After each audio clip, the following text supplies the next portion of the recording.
That's how it's done. Yeah, completely. Forgot we were recording already. We are recording. We are recording. Although I don't know if we're in the frame. Oh, actually, I can see our reflection Oh, I see in that. the TV behind us. We are in the frame. Now we're getting high tech. We got How you doing, Brik? In the house. and Coach Christian. Coffee time with Coach. Yes. It Coach identifies Brik. as Yes, plural, actually. even though it's Coach is singular. That's It what's works. up. It All right, works. beautiful people. We got this week. We're going to Spartan Ultra. Fayetteville. Fayetteville. North Carolina. It's honor series, yeah? Is it? It's an honor series because it's at Fort Bragg, Fort Bragg. or Fort Bragg is the closest place to it. It's pretty close. It's pretty close. Yeah, when last time we went there was a lot of military in really good shape running. Yeah, we It's a legit race. we're gonna have a Marine running with us on Sunday. Woo! Yeah. Yeah, Marine Cayero. It'll be a good time. See him, and we're getting ready to do this ultra, and this is the least ready I've ever been to do anything. I feel like. Oh, 100%. I feel like my tagline in this podcast is 100%, because it's like every time you see something, I'm like, oh, 100%. I find myself saying that all the time. Make shirts done with that. It's have our own meaning to it. But 100%, like, I'm not even thinking about it. Honestly, I just figure, put it on autopilot, do my best, enjoy the day, and really get through it. Obstacles I'm not so worried about, and I'm excited because there's more obstacles than we normally get to go through. True. Especially after the sprint, there was like not many obstacles there. So we'll be able to really work on proficiency and having a good run with that dynamic. And as far as running goes, just keep it moving. Just keep it moving. The goal for me was to run age group and to put myself in a position to qualify for the Ultra World Championships. This year it's going to be in Tahoe, which is a venue we all love to run. I feel like never ran it. I feel like that venue guarantees snow, Sounds like it from everything I've heard. and I think it's going to be a good time. That being said, last time we were on this podcast, I had just started 75 hard the second time. I got COVID, and I failed 75 hard. And to my We actually disbelief, had a podcast before that. was it? Yeah, we had the I don't sprint. remember. We had a sprint. True. Right, code. But It's to my set. disbelief, I haven't been able to get back on the horse, and I'm actually worried. Not worried, because I mean, if we're walking, we'll get I'll get through this ultra one way or the other. Ditto. He's worried. I'm worried. But this is like this is gonna be hardcore. I'm having a hard time getting through my training. The only thing I feel confident about, we should discuss this. I got a new pair of race shoes. Now, where are my camping shoes? Pause. Talk shit for 1 second. I will go grab something. I'll be back. Talking about gear, race shoes, definitely something that I need to think about myself. My race shoes are kind of on that end of the journey. Finishing the last race, getting through the fire jump. Karen and my brother Joe, I stepped in the fire, so it caused a little bit of damage on the shoe. So we're gonna see how that works out. But those shoes are like they're the MTs. The MTs. They're just the best ultra shoe. I mean, I've had them since the beginning. They're great. Yeah. So, y'all know or you don't know, but Cool J's is a shoe store down the street, and we train. Well, I train almost every day of the week across the street at Curtis Park, and we do a run club every Tuesday night, free run club at Cool J's. So if you guys are Miami locals, Awesome. come out at any level, right? Whether it's walking level right now, or whether we're doing sprints up and down the bleachers, whatever level you're at, come out and have fun. It's a free workout. It's great. Anyway, here's what's up. Through that, I was given a code to purchase a shoe from a company called Topo Athletics. And the first shoe I purchased was this like recovery shoe. It's kind of like a clog or something. Is that what those things are called? Croc. But like Crocs, yeah. Kind of. But it's wool, and it's got this amazing Vibram tread, and this has become my favorite piece of camping kit because my feet slide in and out like slippers. They're very comfortable, but the tread is super legit. So after wearing this shoe for a handful of camping trips, I'm like, I do like this shoe. Mind you, at Spartan Race, they have not had Ultras for sale the last couple races. In the merch tent, it's been the craft shoe.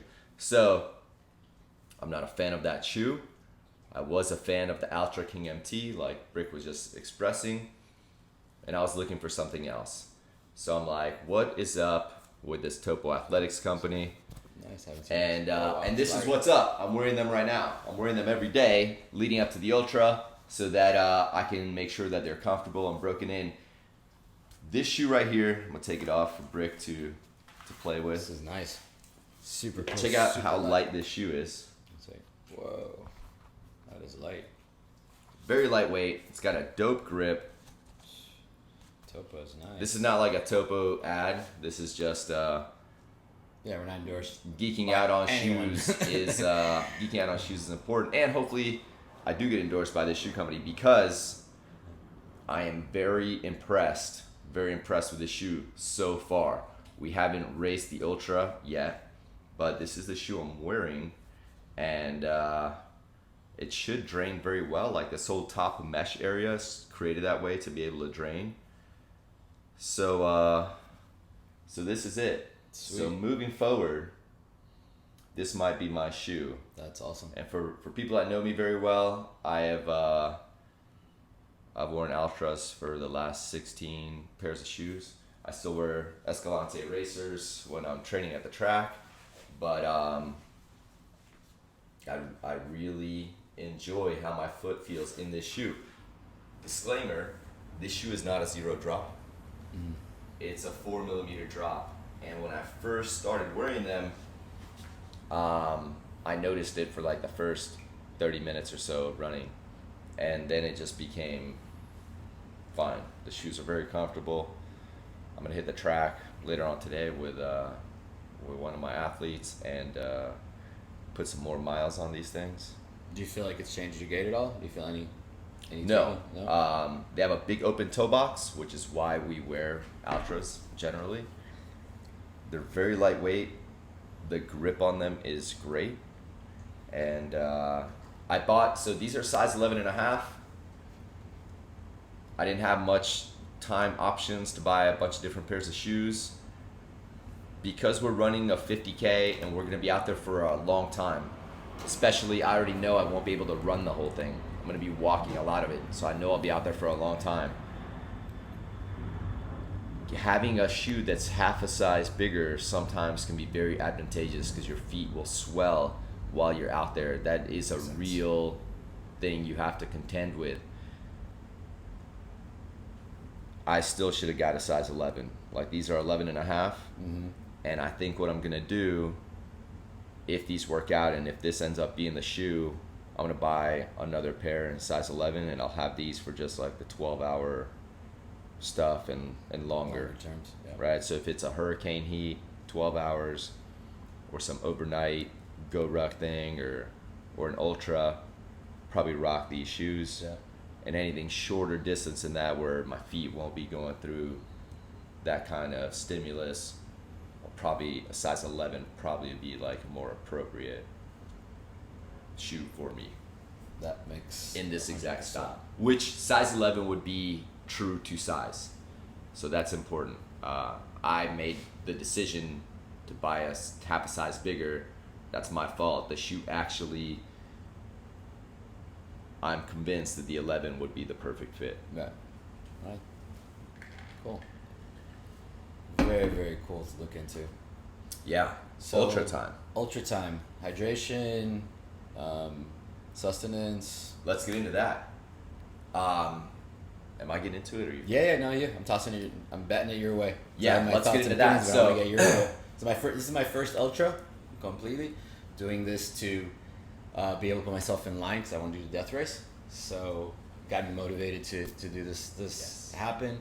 Ultra just sounds like something I should be doing. Death race sounds like something I shouldn't do but really want to do. So it's right up our alley. So I'm stoked about that. So I'm jumping with both feet. Haven't been putting the miles in running. like we were talking about. We got talked about the obstacles and then got sidetracked, but definitely gonna put it out there and like you're saying, man, just move it. Yeah, hydration is a big place of concern for people at the ultra. I had a conversation with one of our athletes Thursday, and it's she is adamant about wearing a vest. There's plenty of water on the course. You don't need to make the job any harder on yourself by wearing a vest. Mind you, water is weight, right? You have two 16-ounce bottles of water in your vest. You're now carrying weight, whether you want to perceive it that way or not. That extra weight you have to carry through every single obstacle. You cannot take off your Camelback or your running vest and leave it at the multi-rig and get across it and come back and pick it up. You can do that in open wave, because a lot of people, obviously my open wave people, that's a different story, right? We're just trying to get through it. It's going to be awesome. I'm going to be walking sections of it. I'll walk sections of it with y'all. But if you're running H group, if you're running for time, you don't want to have that extra weight. You do have to supplement some things. I think Ash's time last year might have been around 6 hours. Every hour you're on the course, within an hour, you've already depleted all of your sodium, right? So you would have to contend with upping your sodium level 6 times throughout that course. A bunch of us, you still use Salt Stick. I started using Spartan Hydrate, not just because I'm a Spartan coach. I know this isn't like a pitch. Definitely sounds like that. But I got a bunch of it at an event we were doing in Orlando, and so I haven't bought more Salt Stick. And either my hydration was better those races ahead of time, or possibly there's more things in which I think there is. Spartan Hydrate is not just salt. It has other electrolytes in there. I think possibly the Spartan Hydrate had a better effect than the Salt Stick stuff. But possibly I had just been better hydrated leading into it. Very possible. I was sick. I had COVID before the race, so leading into the race, I was really focused on being super fueled and super hydrated, because it was tough. It's still tough, actually. I still am not 100%. I'm 100% right now that we're here talking shit. Right.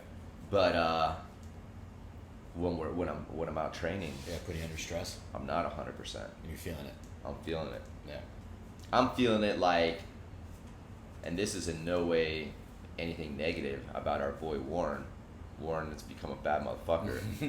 But I'm just saying I can't keep up with Warren, which is...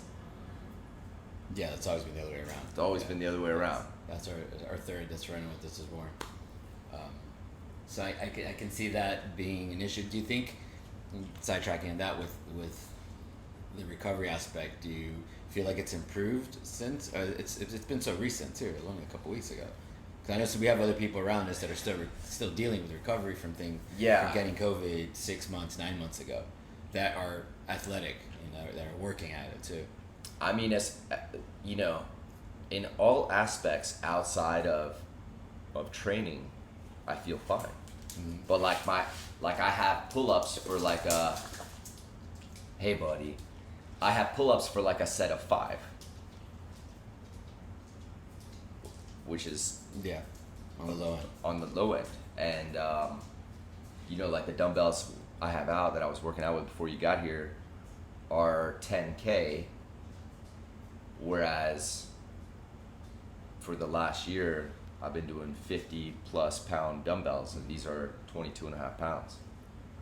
Be interesting to see. We'll check back in on this in a month and see where we're at. It'll be interesting to see the progression, and it's gonna be in the visual. I mean, the reality is with the stuff that's out there, and everything it's different with everybody. Everything. It's different nutrition, different stress factors, different genetics. But here's what's not different. You do have to supplement sodium. There are some things that we're not that you can't waver on, and your ability to retain water when you're on the course is one of those things we have to be clear on. That being said, so many water stations, and there are more fuel stations in an ultra. You know, when we're doing a sprint or a super, there's generally not any fuel on course. You know, but just water.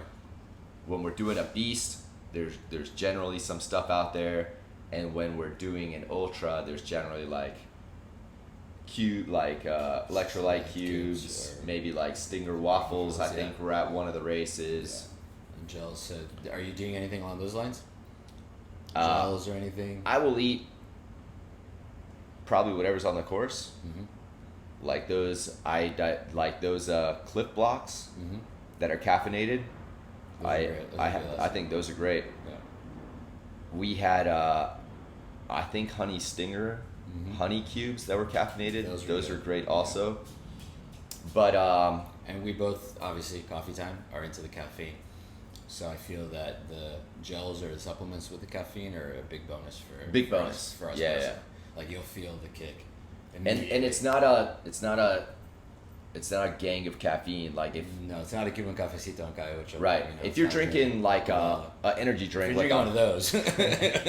But even like a sports drink, if you're drinking a Bang, it's hard to then run an ultra because it's hard to regulate your heart and your breath when the caffeine is that high. But when you have like those cubes are like 45 milligrams of caffeine or like a Fit Aid. And I'm sure there's a process too where you're digesting it fully in your stomach and it's breaking down as a cube as opposed to drinking coffee. It's liquid. I think it's more accessible. The caffeine might get in faster. You're getting it in your mouth or you're getting it in your throat. Lightning factors, I think when you're digesting those cubes are designed to have a little bit more of a different release. Possibly. Transition is a big part of the ultra, right? So when we were talking about fueling, I don't think necessarily that I'm even going to carry anything with me on the course. In that transition area, I'm going to have a bucket.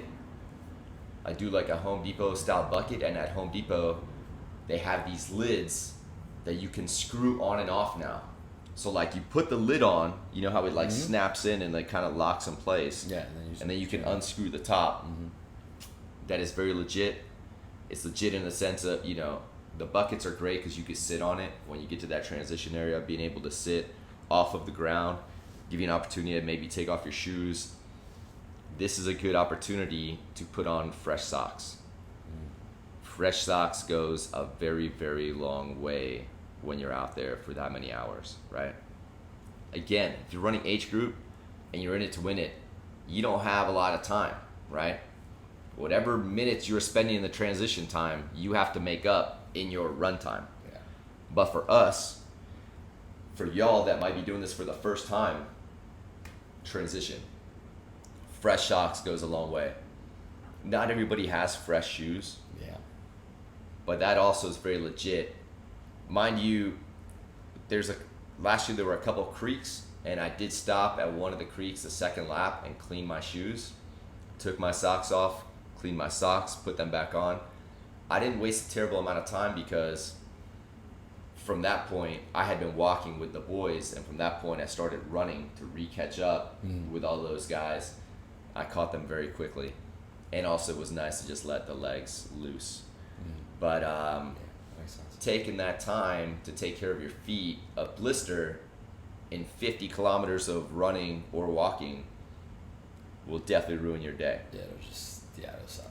And I say running or walking because you have 16 hours to finish the ultra. So 16. Mathematically, you can walk the entire thing and make it. So I don't want to hear excuses, right? We can all do this. Just one foot in front of the other. We got this shit 100%. Just ultimately gotta want to do it. That's what it always boils down to. And I think a lot of times people that are not on the wagon that we're on, they, especially when it comes to running, to me, I love running. So the idea of going and seeing how far we can get into those 50K at this particular juncture with the training, I think it would be a really nice bar to set for myself personally, my own journey, and then from there we go on, because the next time definitely will be age group. Yeah. Just to see it, because I like it running age group. I always like seeing where I end up, where you're at with everybody else, and also being held accountable to those burpees, even though we always do them. But open wave you don't necessarily have to do them. It's up to you. It's depending on what the mindset is and what you want to get out of the race. The gels that Brik was just discussing earlier, do not buy a bunch of that shit today and then use it on Saturday. Right? I'm wearing these shoes today. It's Monday. And I am wearing them every day leading up to that shit. I want to know exactly how my foot feels in this shoe. You want to think about what your fuel is and how your stomach feels about it exactly the same way. Yeah. No surprises. I'm cool with the things I just mentioned that I often find on the course. I know I can have those Stinger waffles. They sit fine. Cliff Bar. I know I can have those Cliff Cubes. They sit fine. Banana? How do you do with that? Have you? I've never done Russia.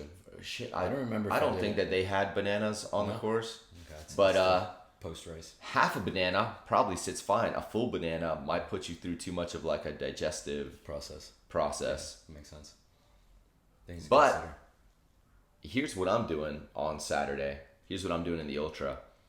I'm running the first loop.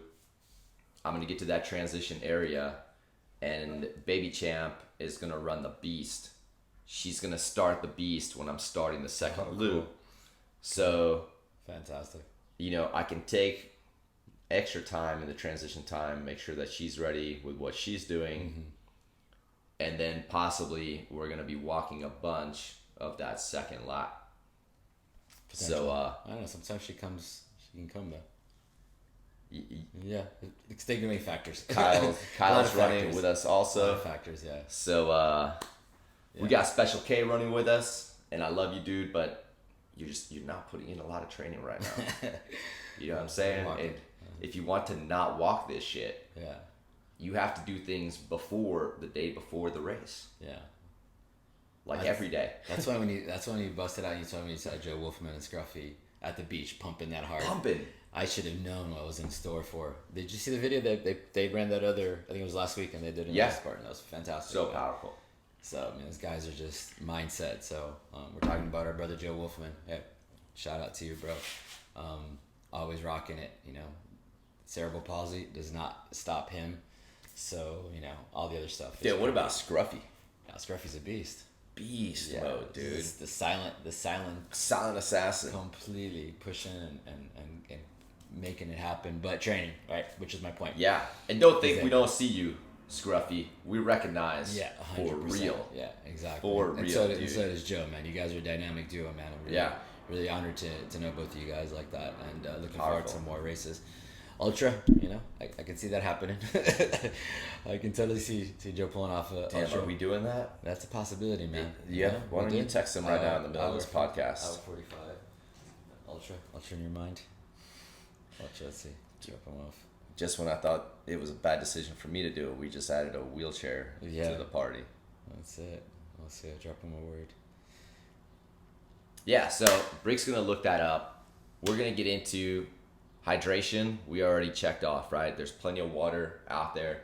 You do have to take into account the sodium intake, the electrolytes, right? You don't want to be depleted out of all that stuff.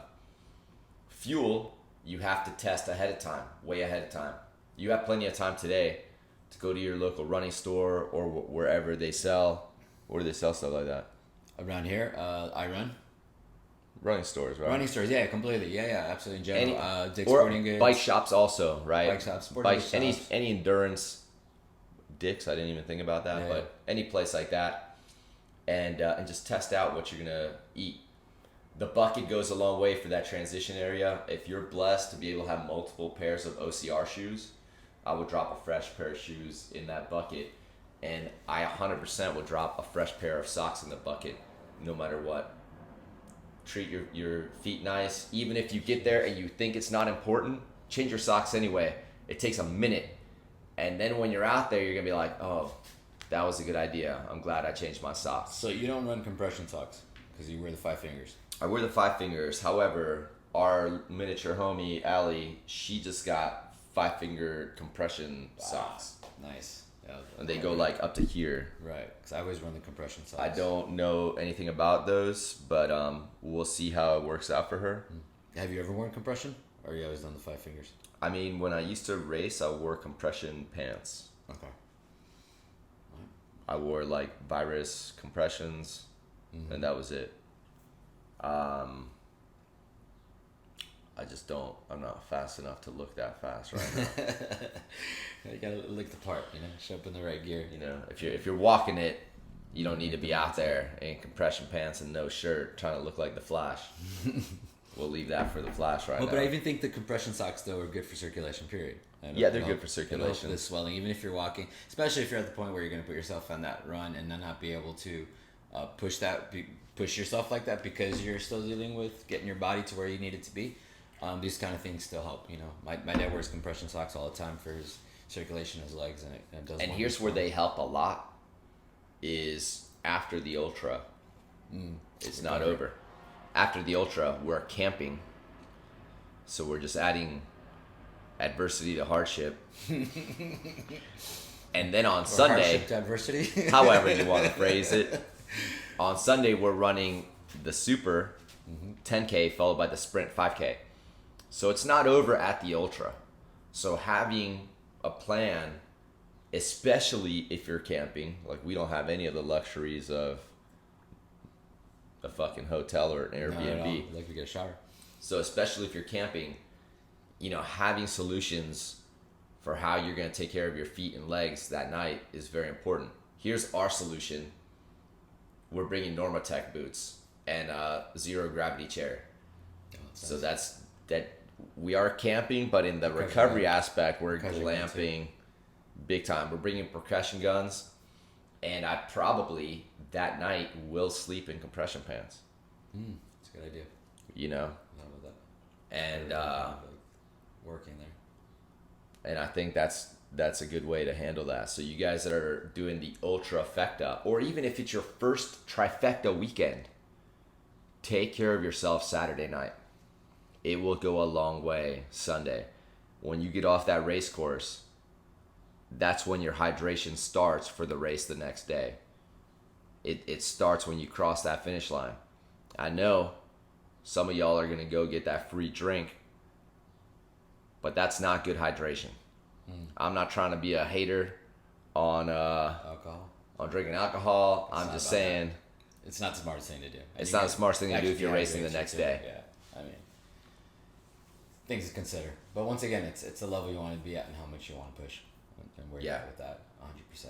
I will not wear a vest. I will not wear gloves. Those are things we talk about a lot. And I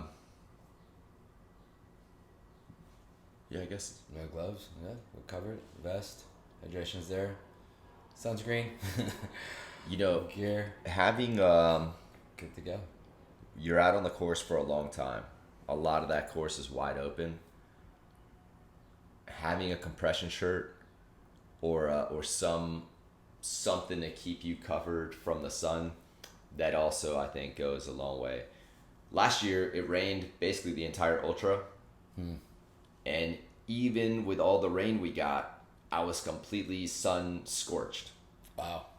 Even with the overcast and it dumping rain, I was sunburnt to a crisp. Something good to know. So those are things that we want to think about for sure. Okay. Yeah, rash guard, compression pants. Yeah, something like that. Rash guard. I think yeah. I think that'll be solid, legit. Looking forward to it. Input, questions, any thoughts prior? You guys drop it down in the comments, and we'll address those a little bit further, and then we'll do definitely a post race cap. We'll definitely do a post race cap. Talk about how these things worked out or didn't work out. We'll find out. We'll find out. Since we got ambitious on my 75 hard working out, and yeah, well today's day one, and I'm already behind the gun. I started this morning a little late. Wasn't in my normal groove, taking my morning workout in, which means I got the one workout in, so I got some stretching and mobility. I haven't taken a picture yet. No, not done. So I'm like way behind. So far, the only thing I've done is stick to the diet. Which for some people, that's like the hardest part is sticking to the diet. This is true. So let's get into the specifics of what we're doing this weekend. We are not just going to Spartan Race in North Carolina and running the ultra, followed by the super, followed by the sprint. We're also camping. And I'm trying to put together this Spartan Base Camp initiative to be at select race venues. We have not got the clear from legal and all that stuff yet. However, it is something I'm working on, my Spartan people, and it is something that I think is going to work out 100% in due time, right? Yeah, I think even some of the, I mean, in essence, it might just be beta testing what we're doing. I mean, we'll have to leave site and come back, but recovering, having these things, particularly at base camp, would be real essential and beneficial to the experience for the weekend. There's so much, to me, Spartan's about a mindset. Mm-hmm. What I do in my life is I create a warrior mindset. That is what I think my profession is. And obstacle course racing, that is my tool to get that job done. 100%. Yeah, that's how I explain the child development program platform. And then when we get into adding the elements and camping and adding that grit, adding that tenacity, little bit of adversity, discomfort, right? Taking us out of our comfort zone. That's one of the unplugging best things. Mindset aspect is understanding that you got to get comfortable being uncomfortable, and that's what we really are really big on in teaching the kids. Yeah. So I'm really big with my daughter and having them understand that, because they're living a very blessed life, so it's no fault of their own that they don't understand what it is to sleep on a hard floor or to go hungry because there's no food. I mean, they haven't had that experience, and God willing, they'll remain that way until they choose to do so on their own. If they want to go hungry because they're fasting for a prayer or a specific purpose, that's different. But to actually go with hunger because times are tight is a whole different aspect. So being able to replicate these dynamics, I think, are a big aspect for people to be able to function in their lives, right? Most of us, once again, don't have to experience quite those hardships, and then subsequently are becoming soft for it. You're going from, like we talked about, air conditioned here, air conditioned box, to your job, sitting, getting up, going. It's like always everything you want's right there. And in the aspect, it makes you kind of soft. 100%. What's that Disney cartoon? 100% soft. Not to plug Disney, but what's Disney cartoon? WALL-E. Yeah, WALL-E's 100%. They're big aircraft ship in the sky where everything is done for them. We went to Disney like a few months ago, and it was the saddest experience I'd had in a long time. We thought we're never gonna go back. That's a whole podcast in itself, and it's specifically in reference to seeing the WALL-E-ification of the world. There's like two movies that always horrify me. It's WALL-E and then Idiocracy. It's like, are we heading towards a combination of Idiocracy and WALL-E? Some therefore, some combination. Half the people at Disney are on a motorized cart.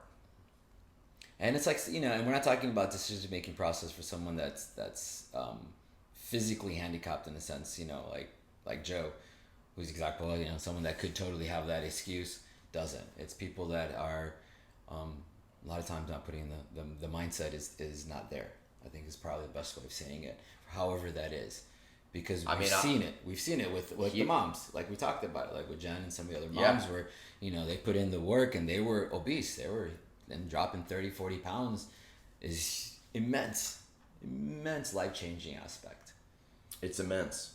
But when you see these people in their motorized scooter pulling up to eat stuff in Disney, and you're like, whoa, and they're not going for the salad, unfortunately. And it's like life choices, it's like life choices. And it's challenging to sit in this perspective and not have judgment, because I think as humans we just do. It's part of our way of assessing circumstances and situations. You come up and you judge the circumstances, the people that you're around, what you're doing, and then ultimately your life choices. So that was one of the biggest takeaways for me from 75 Hard, which is why today I'm starting 75 Hard. And in my mind, I'm ready to set myself up for failure, but I'm okay with it this week, because I feel like I have to get things back up in gear going into the weekend, knowing that, we're talking about, doing the ultra and then still being beholden to doing another 45-minute workout, right? Yeah, which I'm going to do anyway. I did that last year. It's fine. It can be done. But here's where I know I'm failing 75 Hard that I started today. In a month from now, it is a month from now. It's coming quick. My engagement party is a month from now.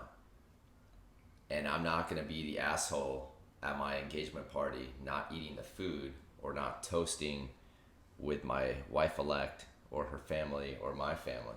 Yeah. So I've done the 75 hard. I did phase 1, phase 2, phase 3. I've done all of life hard. I did that to prove to myself that I could do it. Now I'm not doing it to prove anything. I know I can do it.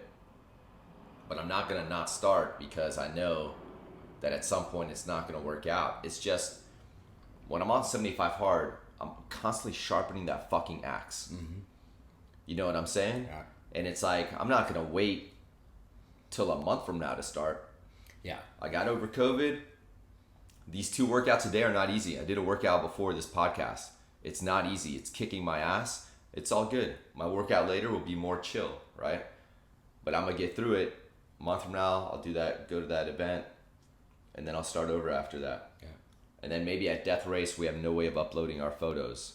I think I'll have a way of uploading our photos because I think there's got to be Wi-Fi or something. They might not let us have our phones. Kind of the app itself kind of lags. That was the experience I had when I was traveling, when I was down in Mexico, and then where there was some other elsewhere where I had issues, and there's a way where it'll hold in that one day, so then you're able to upload the picture. So you get like a day or two to be able to. I'm not saying it's a glitch. It's just the way it layers on and how it works, how the calendar moves forward. So you end up being able to, in a situation like that, not have to fail because of the fact that you don't have service or you couldn't. I think reading is going to be tough during Death Race. I would think reading would be very tough. The Ultra last year was actually chill. I know it sounds fucking crazy, but we got there early in the morning, and then that first workout took 14 and a half hours. Because, you know what I'm saying? 45 minutes exponential. It was a long 45 minutes. Whatever that math is into 14 hours. But then, after that, we went out to eat. I had a rack of ribs. I don't think I had any sides. And then we got back to the apartment, and I read my book. Mm-hmm. And then I went for a walk. We were staying at an Airbnb, and there was a park down the street. Went for a walk. Got to the park, did pull-ups and total bars, walked back. Before I knew it, 45 minutes was up. Went to bed. The hard part more was on the drive. The drive makes it really hard, right? So leaving for Fayetteville last year, we left the gym, I think at 4 a.m. I was there like at 2:30 starting my workout. And everybody got there, and we took off. And then we got there, and then I went for a walk. So 45-minute walks go a long way during these 75 days. Mm-hmm. Yeah, those go far. And for me, recovery, workout, stretching stuff is really big. I have a weight vest with me all the time everywhere I go. Yeah, that was really good. I mean, and it's really establishing the mindset and letting it go. When you fall off to 75 hard, or when you're going through these phases, the upkeep of certain things immediately drop off. Like one of the things I stopped doing was reading. Like I've read so little in the last 30 days compared to where you're reading 10 pages. And actually, it's weird because I hunger for it because I love it, and then just life kind of you allow other things, and it's the time management, and that's the journey with 75 hard for each individual. It's a slippery slope. It's everybody has their own issues or things that they find challenging for them in that process. But back on it, we'll see where it goes. This is phase 3 for me, so I'm really excited about finishing this cycle because I haven't done it yet. Christian already did it. Like you were talking about, this is the second time around, and this will be my opportunity to close it out in these 30 days. And I'd like to do so before Sundance and be able to get things up and running before the summer kicks in the high gear. But I'm gonna want to jump on it as soon as I can. Make it happen again because it is influential. It makes you accountable to someone or something, and for me, I find that I work better that way. And even though I am being accountable to myself, it's weird when you're reaching out to that app and then you look at the app and you're just like, oh, and you see Andy Frieselaus's face, you failed, and you're just like, oh, it's just like, no, I didn't fail, But when I saw it, I was like, I did fail. Yeah, oh, and then there's that. Yeah, definitely. So those are the things we're working on. Full steam ahead in all these things. Mindset, talking about kids, kind of rolled into that a little bit. The aspect of what it is to work out as a family, to do things as a family, and to have this mindset collectively. You know, my household is really strong with Sky and myself, and then my son's coming along, and my wife's beginning to, you know, get into the flow of things, of wanting to and doing aspects to help this flow, because you feel the difference in the family. And I bring this up because this past weekend there was some controversy over a 6-year-old running a marathon with his family. And there's a lot of haters and a lot of ways of looking at it, a lot of opinions, like everything in this day and age. But this particular one is very dear to Christian's heart. 100%. This strikes a nerve. Given that there's a experience lived and learned, and I'll let you kind of fill in your experience for those of you that don't know the journey with Baby Champ and all of that. Yeah, so you know, the Flying Pig Marathon was this weekend. 6-year-old boy ran the marathon with his parents And his siblings. Yes. And they 4 other brothers and sisters. They got a lot of grief for that, which I understand. When my daughter, when Baby Champ was 8, she ran an adult Spartan race. It was easy for her. She killed it. She ran a couple Battle Frog races, the 15K, and it was at that point that, you know, she really started to lock in the obstacles and be able to hit and complete every obstacle basically on her own. And then after that, she ended up doing the 24-hour Battle Frog, which was awesome. Wow. And it was obviously hard for her. She's a little kid, but she could have stopped whenever she wanted.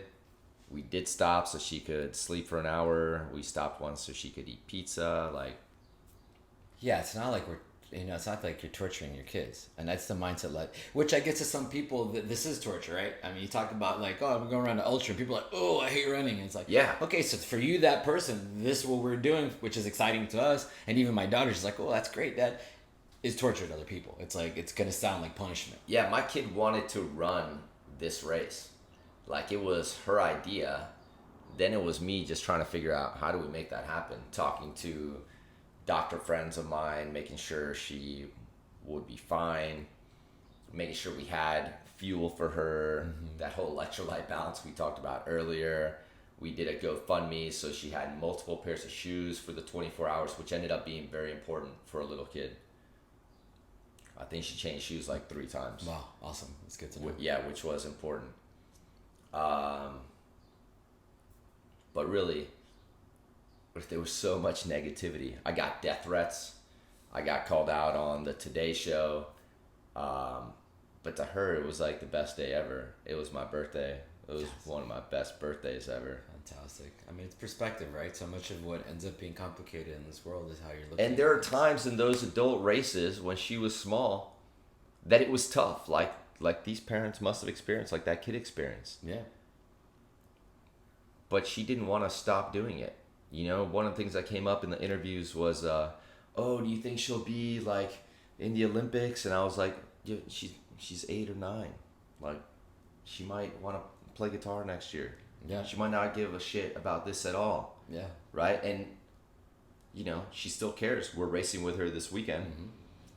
But now that's not her main focus. Yeah, right? absolutely. Now her focus is art and school, and she's incredibly talented. And, we're not pushing her to do anything except for whatever she wants to do. Just be the best at it that you can be at it. You know, which is what we talked about. Which is the mindset. Yeah, 100%. It's the mindset that was laid out where now she's applying it in different aspects of her life, and it's going to be beneficial to her no matter what. And that's how I feel with Sky. She just turned 9, so we're right at that point where it was, and I feel like she's ramping it up. And with this family, seeing this 6-year-old and hearing, and there's moments where we saw some of the interviews and read some things about it where the kid was crying, and the dad's like, he was crying in mile 20 because he wanted potato chips. We had run out of potato chips, and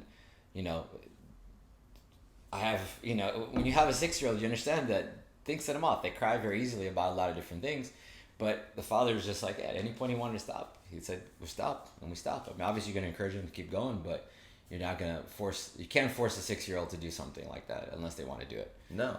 26 miles. It's like if the kid's done. If when my son says I'm done, he sits down. It's done. it. It's over. And it's over. I gotta carry him.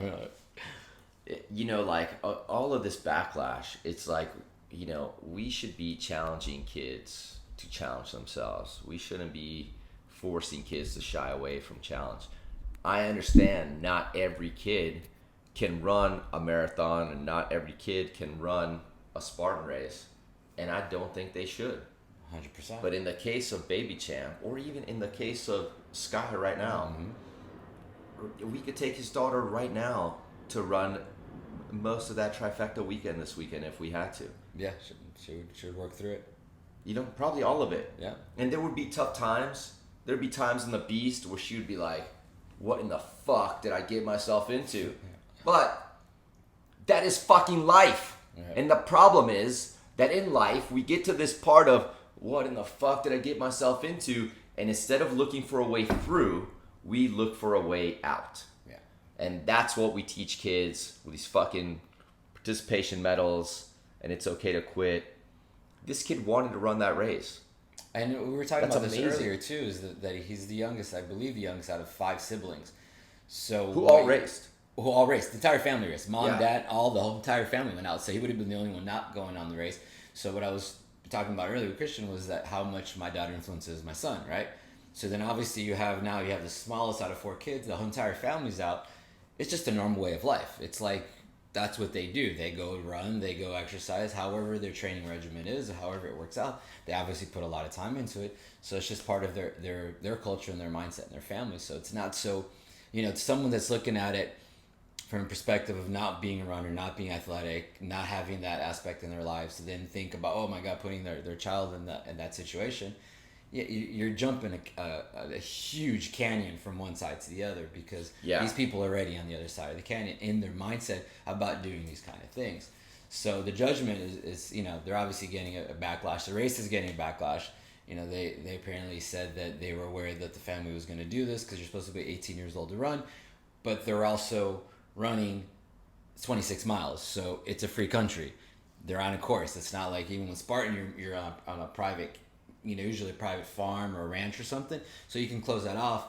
Here they're running in the city, so if they want to put their kid on there and go along with them, they, like the father says, we didn't break any laws. Look, and the reality is, people are gonna pass judgment. People are passing judgment on this family. Yeah. But guess what? When I see you walking down the street with a kid this big, that's as round as he is tall, I'm also passing judgment. That is more child abuse than what this family is doing. So I want you to think about that, right? Because every decision you make when you are feeding your child, like you potentially are causing child abuse, right? We have all of these kids that are so obese and they're so small. Yeah, I think it's something that there's a study just came out. Where's the real child abuse? I think it's 60% of kids from 18 to 24 are obese. 60%, 60 or 55%. So it doesn't matter. Find that source.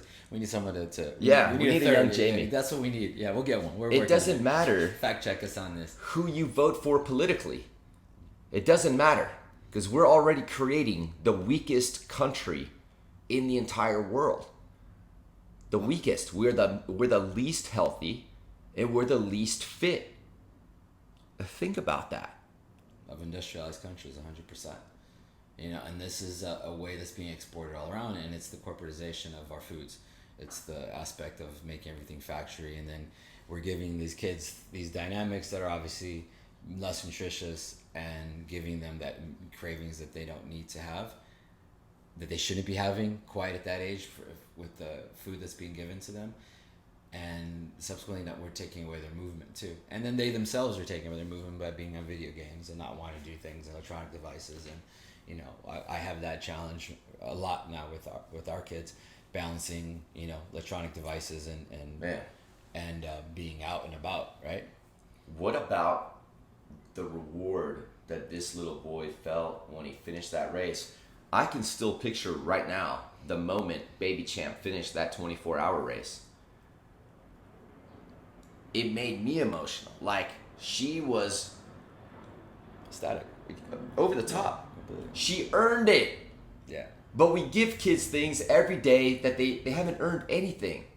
They have no idea the concept of working towards something. Yeah, the vast majority. Or a majority, you know. That Perhaps whatever that dopamine number is. signal Yeah. doesn't come from anything real. It's a crazy thing. But So make the dopamine signal something real, but you know, that's one of the biggest things that when I encourage people to go hit the gym is like, dude, you're gonna leave the gym, maybe not the first, second, and third time because your body's still getting used to it, but once you get in that groove, you're gonna be leaving the gym, and it's like sometimes I'll walk out and it's like Saturday Night Fever in the background. I hear John Travolta, I see him dancing because you're just getting that flood of dopamine, of serotonin. Yeah. You're leaving the gym, you're feeling good, mentally, emotionally. It like cycles all through. Yeah, obviously this thing with the family is an extreme. It's a 6-year-old running a marathon, you know, getting through it.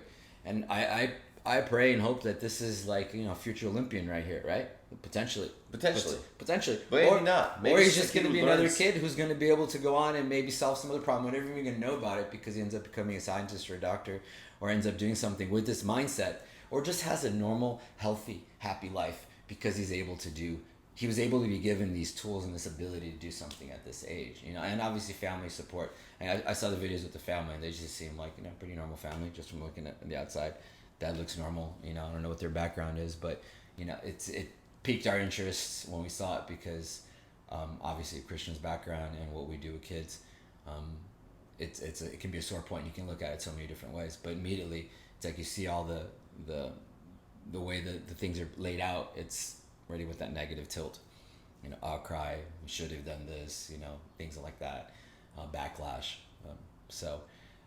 From our perspective, and we also chose not to say the names. We don't know how that goes or doesn't go at this particular juncture. But if you guys want to look it up, it's very easy. Just, you know, Google 6-year-old runs a marathon. You're going to come up and leave us your thoughts. I'd love to see how everyone else feels about this. Get some input. Yeah, I could get some input from other people. Yeah, interesting. And everyone has an opinion, you know. That's the beauty of being alive. You can opinionate about everything, right, wrong, or indifferent. Yeah, and you could tell us your opinions. Yeah, 100%. We're not Twitter. We won't cancel you. Yeah. Well, I think that's about where we're at right now. That's bro. a wrap. I think so. I think we'll hit you guys back up, let you know how this ultra goes. I'll let you know about all these things, and We might be able to record this from the Ultra. Yeah, for next definitely. Monday. Yeah, and if we can't live it, we'll record some stuff and then we'll superimpose it. We're able to pull that off. We'll figure it out. Yeah, well, this is the brain. We're learning this technology thing. Yeah, we still shoot this on an iPhone with no young Jamie. No, for now. Good stuff, beautiful people.